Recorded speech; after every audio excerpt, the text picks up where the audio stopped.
nervio auditivo o el octavo craneal, que tiene dos ramas, que son la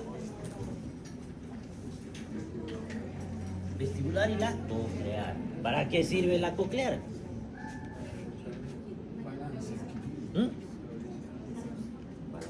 ¿Y la vestibular? Esto ya saben.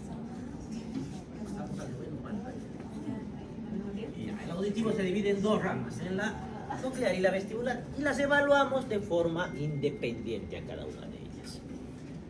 Para la rama coclear, como dijeron que es auditiva, entonces lo que tengo que valorar primero es si el paciente escucha bien. En su libro creo que dice que hay que hablarle en voz baja a 60 centímetros detrás del oído, pero en el video que vamos a ver le habla bastante cerca del oído. La cuestión es que hay que hablarle muy bajo, números o algunas palabras sueltas bastante cortas. 3 veces por lo menos para estar seguros, con las 3 palabras diferentes. Y si no las escucha, consideramos que el paciente tiene hipoacusia. Y como tiene hipoacusia, pasamos a hacer las otras pruebas. Si el paciente no tiene hipoacusia, no es necesario hacer esas pruebas. Esta última, la audiometría, no la hacen ustedes, esa la va a hacer el fonoaudiólogo. Entonces está fuera de lo que la señaló. Esa hipoacusia significa que el paciente escucha menos. Y si el paciente no escucha nada, pues le vamos a llamar anacusia, que se considera la sordera. La hipoacusia viene de dos tipos, porque el sonido se transmite por dos maneras diferentes. Entonces hay la hipoacusia de conducción y la de percepción. ¿Cuál sería la diferencia? De conducción, ¿qué significaría? Entonces es el sonido que viene produciendo vibraciones y llega hasta nuestro nervio coclear. Ya la conducción, la percepción es nuestro nervio coclear, como interprete ese sonido y hace llegar hasta las piezas. Ahora, la rama vestibular, que es la que se encarga del equilibrio, básicamente podemos hacer la prueba de los índices, la de Romberg, la de Utenberg, electronistasmomiografía, prueba calórica, prueba rotatoria, la prueba Rademacher-Garzin, y podemos encontrar el síndrome vestibular periférico y central. Comencemos con la exploración de la rama coclear. Y ya le hemos hablado a nuestro paciente, sabemos que tiene hipoacusia. Entonces pasamos a la prueba de Weber y de Rhine primero. ¿En qué consiste la prueba de Weber? El diapasón, no sé si han visto diapasón, pero lo he visto en el primer parcial, creo. No sé si lo habrán visto en directo. Es básicamente dos ramas metálicas, parecido a un tenedor, pero de dos astas, y que se golpean. Al golpear ese diapasón va a vibrar, va a provocar un sonido, se escucha el sonido. No solamente se escucha, como vibra, cuando se acomoda en la cabeza del paciente, también se transmite ese sonido tocando el hueso. Entonces, ¿qué vamos a hacer? Hay dos lugares donde podemos poner. Uno en el vértex, golpeamos el diapasón y ponemos encima de la cabeza del paciente. Otros ponen, creo que en el video ponen en la frente del paciente. Es lo mismo.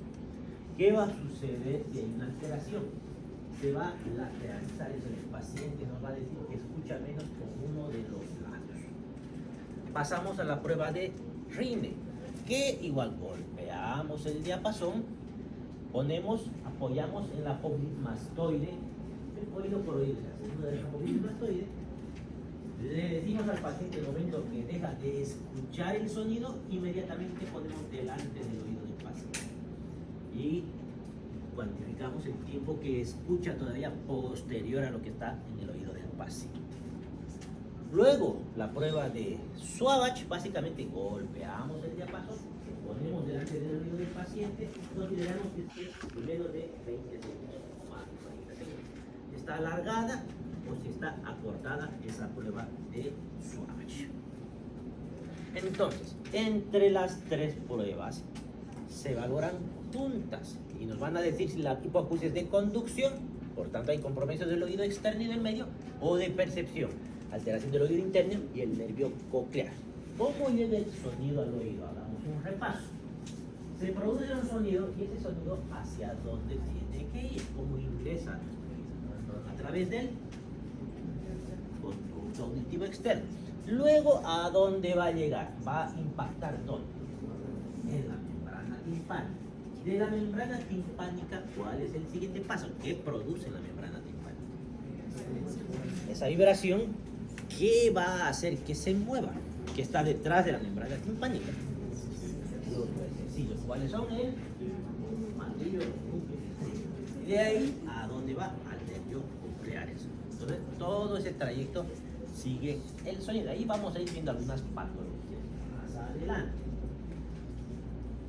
Luego, ¿cómo hacemos el diagnóstico diferencial? Si la hipoacusia es de conducción, la prueba de Weber va a lateralizar hacia el lado de la lesión. Si es de percepción, va a lateralizar hacia el oído sano. Rinne es negativo, es una hipoacusia de conducción. Si es positivo, es una acusia de percepción. El Swabash, si está prolongado, es una hipoacusia de conducción. Y si está acortado, es de percepción. Entonces unimos las tres pruebas para definir. De todas maneras, eso no queda ahí. Una vez que se confirma eso, mandamos a hacer audiometría al fonoaudiólogo. ¿Cuáles son las causas de hipoacusia de conducción y de percepción? De conducción tenemos la otitis externa. ¿Qué es otitis externa? ¿Y por qué produce hipoacusia? Es una infección. ¿Dónde? El conducto auditivo externo. ¿Por qué se produce esa infección? Por ejemplo, una típica es, le dicen también otro nombre. ¿Cuál sería ese otro nombre? Otitis externa u otitis del lado. Entonces, ¿por qué creen que sea esa infección? Generalmente porque ingresa alguna bacteria o virus. Y es más fácil que ingrese junto con el agua. A estos pacientes, ¿cómo les harían el tratamiento? Le ponen gotas para hacer antibióticos, por ejemplo. Luego tenemos lo que es la perforación timpánica. Entonces, aquí es bastante sencillo. Ese tímpano se ha perforado. A estos pacientes les ponemos gotitas. No. Todo paciente con perforación timpánica está prohibido ponerle gotas en los oídos. ¿Por qué? Porque con esas gotas vamos a arrastrar bacterias al interior del oído medio. Vamos a provocar una otitis media. Luego tenemos la otitis media. ¿Qué es la otitis media?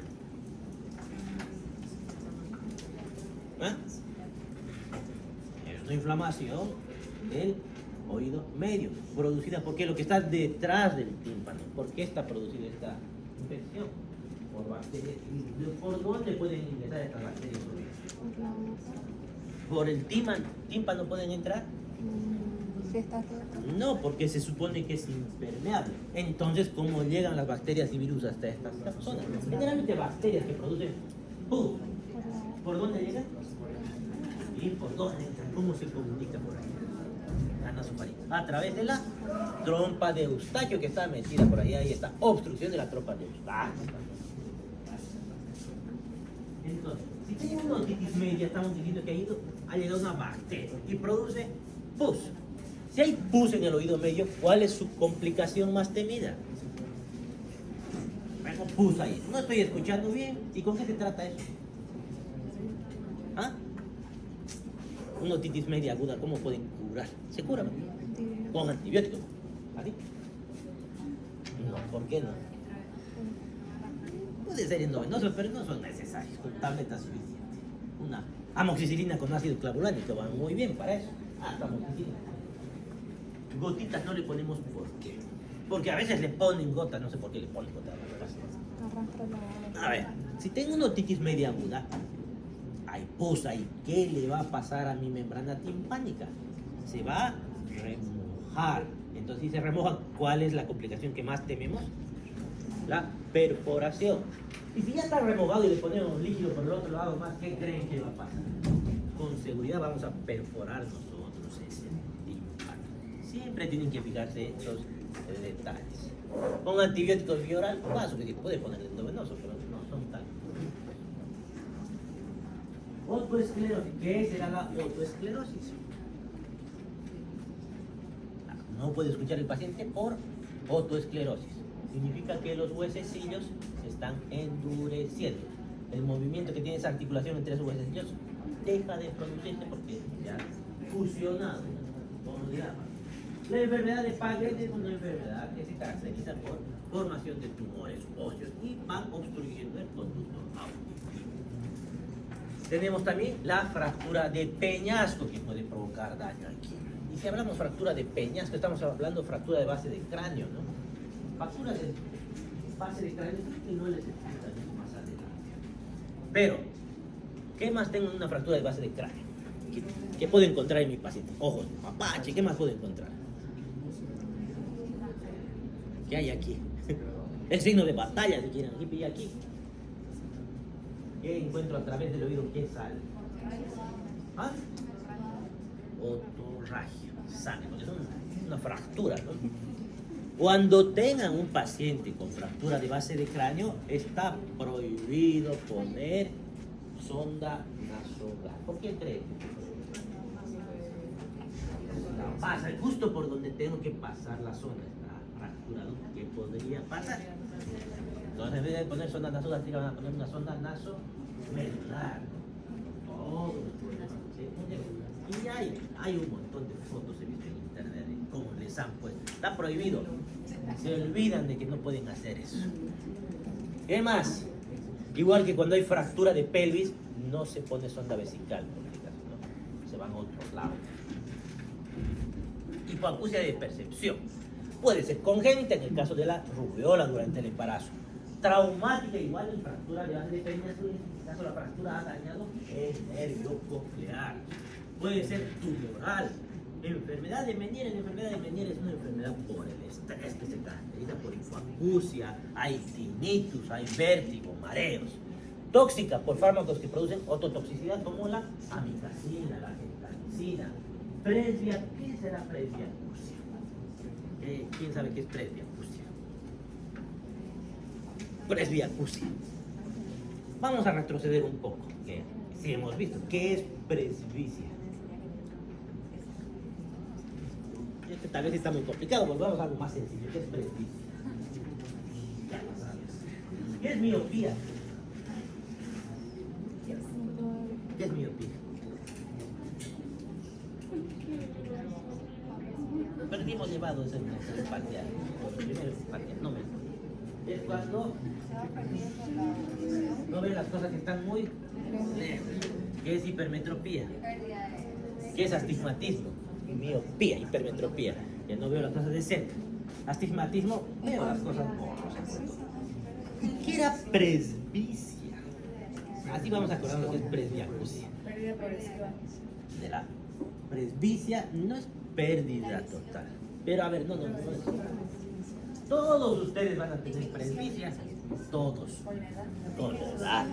A partir de los 44 años. ¿No? ¿Qué es? ¿Nunca han visto que para leer se sacan lentes? O hacen esto para leer. ¿Por qué creen? Porque si leen de lejos, pues están leyendo, ¿no? No es que no ven, ven. A ver, cuando ven las cosas a su alrededor, hay cosas que están cerca y otras cosas que están lejos. ¿Cómo hacen para enfocar la vista?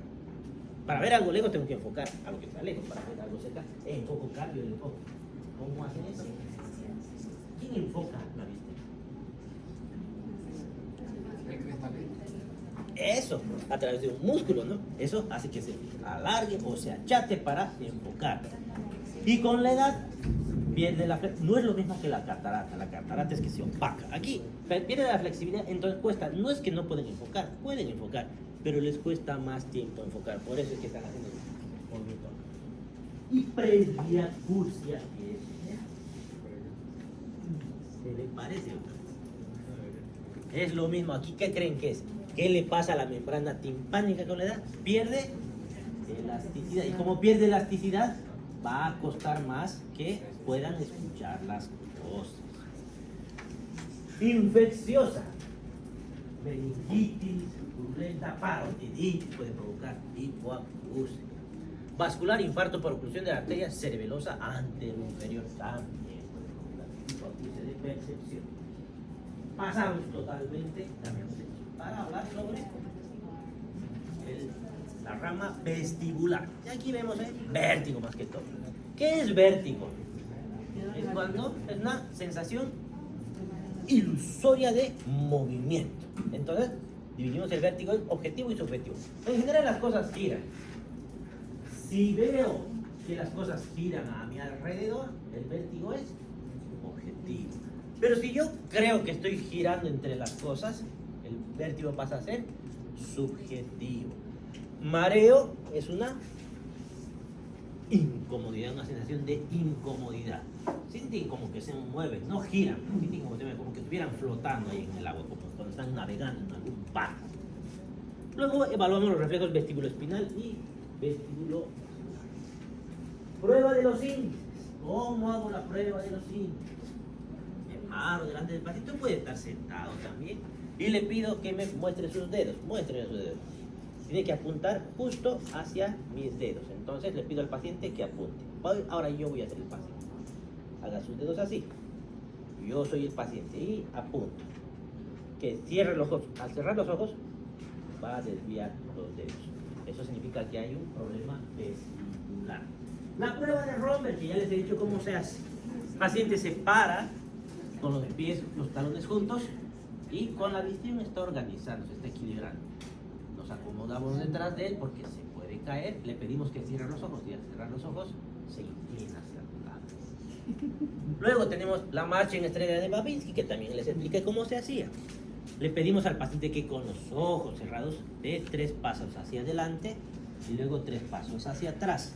Siempre empieza a lateralizar, y como lateraliza, empieza a dibujar una estrella en el piso.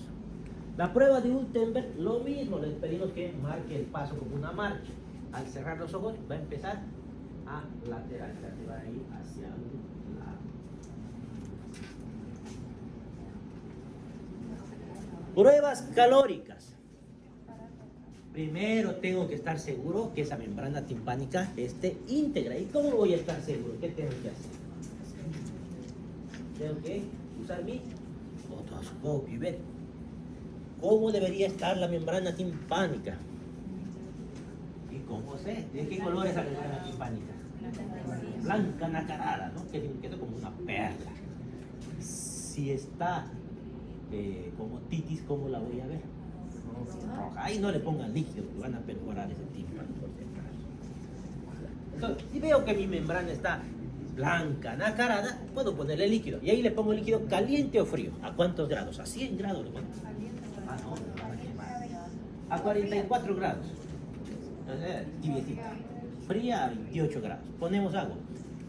El agua fría nos va a provocar una sensación, y el agua caliente otra sensación de nistagmus. Ese nistagmus con el agua caliente, la fase rápida del nistagmus va a ir hacia el lugar donde está el líquido caliente que han puesto. En el caso de poner agua fría, la fase rápida va a ir de manera inversa. Luego la prueba rotatoria.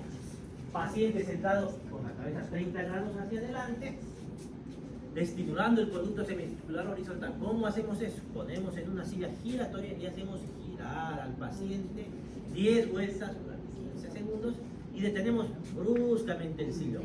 Al detener bruscamente el sillón observamos un vértigo y nistagmus con lateropulsión. No he visto hacer eso, pero se puede hacer. No hay esto. Diagnóstico diferencial de los síndromes vestibulares, si son periféricos o centrales. El nistagmo es unidireccional con fase rápida en sentido opuesto a la elección. En el central es bidireccional. El vértigo es intenso en el periférico y es variable en el central. Las pruebas vestibulares son armónicas, todas hacia el mismo lado. En el periférico y en el central son disarmónicas, pueden ir a cualquier lado. Otras alteraciones neurológicas son muy raras de encontrar en el periférico. En el central podemos encontrar otras alteraciones neurológicas, cualquiera de ellas. Duración del cuadro es limitada, pero puede volver a aparecer en el periférico. En el central tiende a cronificar, no suele pasar. Would now like to test your hearing. I'm going to whisper something into your ear, and I want you to tell me what I've said. Please cover your left ear. 1, 2, 3. All right, let's test the other ear. And cover your right ear. 8, 9, 10. I will now place the vibrating tuning fork on your mastoid process. Can you hear the ringing? Yes. Tell me when it stops. Stop. Can you hear the ringing now? Yes. Let's do the same procedure on the other ear. Can you hear the ringing? Yes. Tell me when it stopped. Stop. Can you hear it now? Yes. I'm now going to place the vibrating tuning fork in the center of your forehead. I want you to tell me if you hear it equally in both ears or if it's louder in one particular ear. Y ahí debería ir hacia algún lado por alguna lesión, ¿no? Bueno, este era el más complicado, este es el más sencillo. Pasamos al glosofaringio. El glosofaringio vamos a evaluar la función motora con el reflejo faringio y velo palatino y la función sensitiva a través de hipoaugesia, augesia y paraugesia. ¿Qué significan esos tres? ¿A qué se refieren? Hipoaugesia, ¿qué será? Disminución de Los sabores. Entonces hay una disminución de la percepción de los sabores. Augesia, que no tiene sabor. Parageusia, que es un sabor diferente al que le estamos dando al paciente.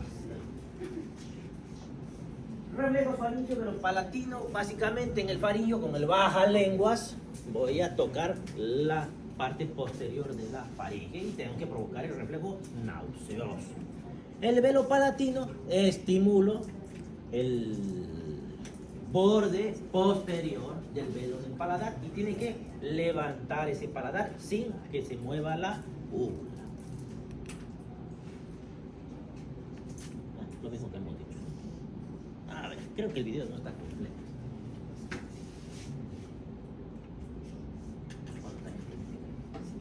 Baja lenguas no se va a ver nada.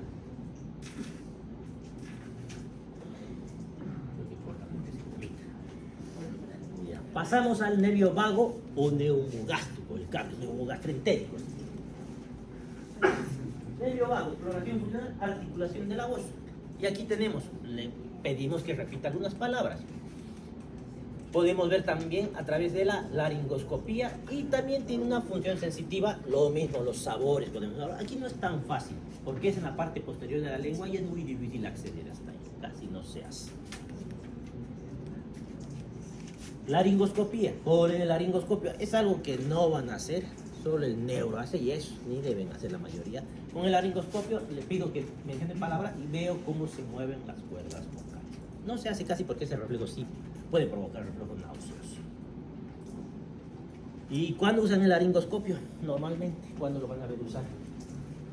Cuando se intuba a los pacientes. Como lo mismo se hace eso. Pasamos al nervio espinal. Y aquí básicamente estoy viendo el esternocleidomastoideo y el trapecio. El esternocleidomastoideo, le pido al paciente, como hemos hablado, el cuello, veo la masa del esternocleidomastoideo, le hago presión y le pido que mueva con fuerza al paciente y veo que tenga la fuerza para mover el cuello hacia un lado. Lo mismo viceversa. El trapecio, le pido que suba los hombros y con mis manos evito que suba los hombros y veo si tiene la fuerza suficiente en ambos lados. The strength of your sternomastoid and trapezius muscles. Please turn your head to the right and up. You can now see a good bulk of your sternomastoid muscles.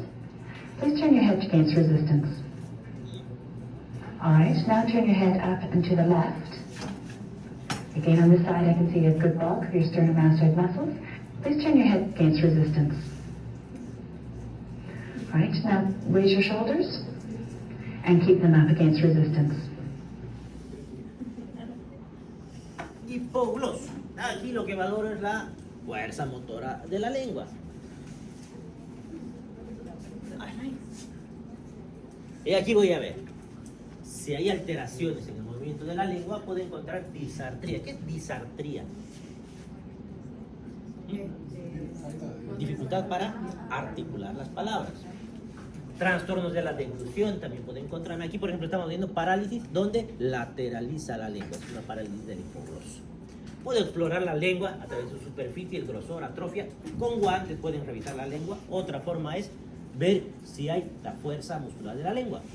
No le voy a tocar la lengua al paciente. Le pido que empuje mis manos, pero a través de las mejillas. Stick out your tongue.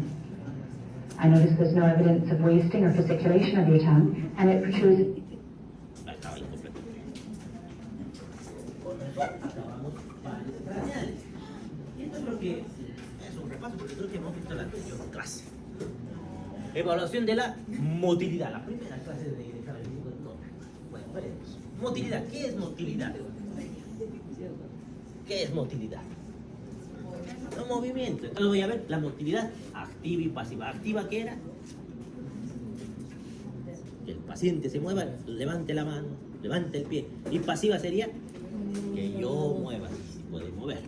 Entonces, aquí vemos el trofismo, el tono muscular, la motilidad activa voluntaria e involuntaria.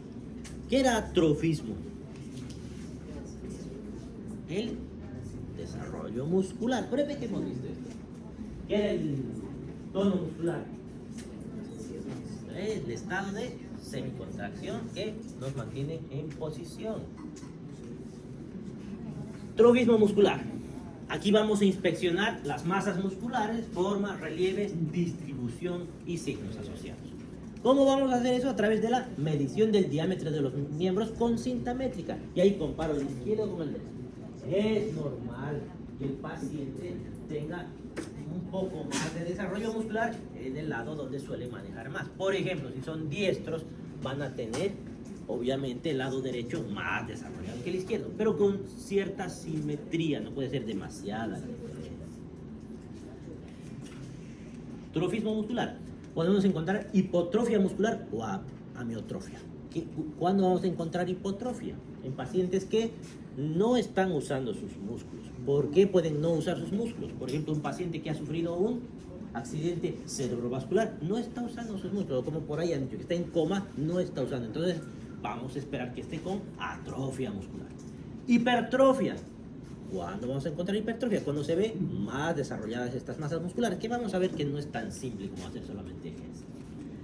Pseudohipertrofia muscular, ahí viene la enfermedad de Duchenne, donde los pacientes se ven con bastante masa muscular, pero no tienen la fuerza en comparación con esa masa muscular. ¿Por qué? Porque en realidad lo que se está llenando por una alteración congénita es de grasa entre sus fibras musculares. Luego tenemos contracturas musculares sostenidas. Son pacientes que tienen contracturas y esas contracturas hacen que se vean con más desarrollo muscular, pero solamente están con contracturas. Atrofia muscular, pérdida de la masa muscular. Hipertrofia, aumento del volumen, pero con fuerza proporcional. Hipotrofia muscular amiotrófica, tenemos de dos tipos, de origen neurogénico y de origen muscular. Las de origen neurogénico son lesiones de motoneurona periférica de la vía piramidal. Son asimétricas, son distales, están asociadas a disminución de la fuerza, hipotonía o atonía. Hay una arreflexia osteotendinosa, hay ausencia de alteraciones sensitivas y presencia de fasciculaciones. ¿Qué eran fasciculaciones? Eran contracturas de grupos musculares aislados. ¿Es así? Tenemos pérdida de la masa muscular por degeneración periférica. Aquí, por ejemplo, podemos comparar las masas, eminencias tenares. Y aquí este lado es el atrófico. Hipotrofia muscular de origen muscular. Las atrofias miogénicas son de distribución preferentemente proximal. En este caso son simétricas, las otras eran asimétricas. Los reflejos osteotendinosos y fuertes en relación con el grado de atrofia. No hay alteraciones sensitivas, tampoco hay fasciculaciones. Y hay una pérdida de la respuesta iliomuscular. Atrofias miogénicas. La amiotrofia de la desnutrición que afecta a toda la masa muscular de forma simétrica. La masa muscular representa 40-60% del peso corporal de una persona normal. No se asocia a parecias ni trastornos de reflejos y no hay fasciculación. Hipertrofia muscular. Tenemos la secundaria actividad muscular intensa y repetitiva con el tiempo, lo que es ir al gimnasio o hacer ejercicios. O la enfermedad de Thompson, que es una hipertrofia generalizada y por miotonía también. Tono muscular. El tono muscular hemos dicho que es el estado de semicontracción muscular para mantener la posición. Entonces hay una resistencia activa que normalmente un músculo esquelético ofrece ante su estiramiento pasivo y se evidencia como una semicontracción muscular ligera y sostenida. ¿Cómo vamos a abordar la motilidad estática? Valorando y percibiendo la resistencia muscular al estiramiento pasivo. Entonces vamos a nosotros estirar a la extremidad del paciente y tiene que haber cierta resistencia. Si el paciente está relajado, se flexiona y se extiende. ¿Qué? Los dedos, las muñecas, el codo, se puede desplazar el hombro en diferentes movimientos. Lo mismo va a pasar con las extremidades inferiores. Si hay una disminución de la resistencia, puede ser por enfermedades del sistema nervioso periférico, trastornos cerebelosos, etapas agudas de lesiones medulares espinales. La debilidad excesiva se denomina hipotonía o flacidez muscular. Si hay un aumento de la resistencia, tenemos de dos tipos. Uno es la espasticidad y otro es la rigidez. La espasticidad nos dice que es una lesión de vía piramidal y la rigidez nos dice que es una lesión de vía extrapiramidal. ¿Cómo los diferenciamos? La espasticidad tiene el signo de la navaja, que es resistencia aumentada a los extremos límites del movimiento. Por ejemplo, me va a costar esto poder extender, pero una vez que extienda ya va a ser fácil, como cuando abren una navaja. Cuesta al principio y luego se abre. En cambio, en la rigidez es el signo de la rueda dentada. Entonces esto va abriendo. La diferencia es si es lesión piramidal o extrapiramidal. Hipotonía, disminución del tono. La amplitud del movimiento es exagerada. Al flexionar la rodilla, el talón puede llegar incluso hasta la nalga sin hacer resistencia. Al levantar o extender la pierna, esta puede llegar a formar un ángulo recto o incluso rebasar el eje. Atonía, desaparición del tono y la máxima expresión, que es flacidez directa. Hipertonía, exageración del tono, amplitud de movimiento es menor que lo normal y la resistencia al movimiento va a ser mucho mayor. Motilidad activa voluntaria. Aquí le vamos a pedir al paciente que mueva. Capacidad del paciente de efectuar sin ayuda los movimientos que le solicitamos. Se pide al paciente que realice movimientos en grupos musculares de segmentos que vamos a explorar. Su normalidad nos dice que hay una integridad anatómica y también integridad funcional. No le vamos a pedir que haga movimiento a un paciente con fractura, por ejemplo, eso se refiere a la integridad anatómica. Y funcional cuando no hay ninguna lesión anatómica, igual que pueda realizar el movimiento. Y esto suelen poner bastante en las historias clínicas. Han debido ver por ahí en esas historias clínicas la escala muscular de Daniels, que se valora del 0 al 5. ¿Y en qué consiste esta escala muscular de Daniels? 5 es normal, significa que hay movimientos con resistencia máxima.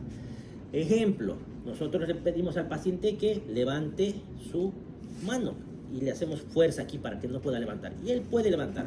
Obviamente tiene que ser proporcional a la fuerza que vemos del paciente. Si puede vencer nuestra fuerza, se considera normal. En 5 movimientos con resistencia parcial, el paciente va a poder mover, pero no con tanta facilidad. Fuerza 3. Movimiento completo que vence la gravedad. Aquí no ejercemos fuerza, pero puede lograr vencer la gravedad. Por ejemplo, logra levantar, está venciendo la gravedad. Pero si le pongo fuerza, no va a poder. Fuerza 2. El paciente no logra vencer la gravedad. Mueve el brazo, pero no va a poder levantar por encima de la gravedad. Grado 1 es que se ve que el paciente hace contractura muscular, pero no mueve el brazo. Grado 0, ni siquiera existe contracción del músculo. No se ve absolutamente nada. Y hasta aquí llegamos por la clase de hoy. Ya queda muy poquito.